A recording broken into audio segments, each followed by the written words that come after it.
সরকারি নিয়ম মেনে আজ পূর্ব বর্ধমান জেলার রায়না 2 নম্বর ব্লকের উচালন বাজারে শুরু হলো ফুটপাত থেকে হকার উচ্ছেদ প্রক্রিয়া।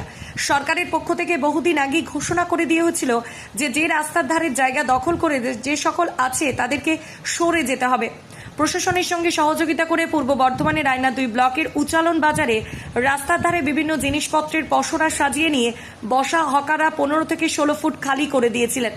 অবশেষে আজ আবারও প্রশাসনের আধিকারিকরা এবং পিডব্লিউডি ডিপার্টমেন্টের অফিসাররা উপস্থিত হলেন উচালন বাজারে।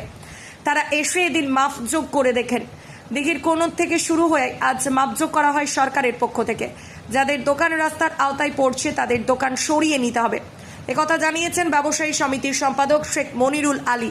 এদের পিডব্লিউডির সঙ্গে ছিলেন মাধবদী থানার মেজবাবু সুদীপ্ত মালিক, বুলচন্দ্রপুর ক্যাম্পের দায়িত্বপ্রাপ্ত এএসআই অরিন্দম চ্যাটার্জি সহ অন্যান্য পুলিশ কর্মীরা।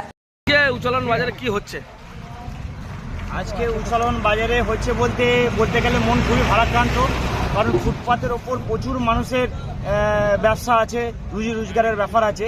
সরকার ইতিমধ্যেই অনেক দিন আগে ঘোষণা করেছিলেন যে রাস্তা সম্প্রসারণের কাজ হবে, পিডব্লিউর ধারে যতগুলো ফুটপাতের দোকান আছে সরিয়ে নিতে হবে, এবং আমরা প্রশাসনের তরফ থেকে আমরা কোঅপারেট করে আমরা সিদ্ধান্ত নিয়েছিলাম যে 15 থেকে 16 ফুট মতো খালি করে রেখে দেবো।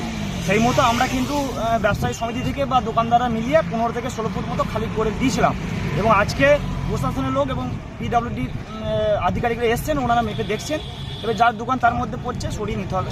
আজকে কোথা থেকে শুরু হয়েছে কাজটা? আজকে জোহরপুকুর থেকে আপনার শুরু হয়েছে, এবার সায়াদাই জানেন কোথাও দিয়ে মাপা হবে।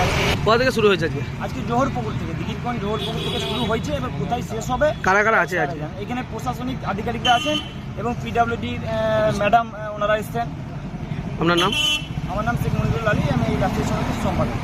রায়না থেকে বলরাম সাহার রিপোর্ট, সোজা কথা নিউজ, পূর্ব বর্ধমান।